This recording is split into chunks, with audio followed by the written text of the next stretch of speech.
Ganyan po talaga ang buhay namin kung saan kami ina-assign ng aming foreman kung anong pinapagawa sa amin. Ayun lang po ang sinusunod namin dahil ganito po talaga ang trabaho ng construction, mga idol. Sipag at tiyaga lang po para sa aming pamilya. Kaya kahit saan, kahit anong trabaho, all around kami dito, mga idol.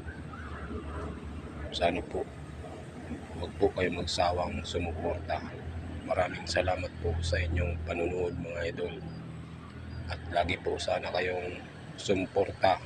Malaking tulong na po ito para sa aking pamilya. Balang araw po makakabawi rin ako sa inyo. Maraming salamat po. Shout out po pala sa mga followers.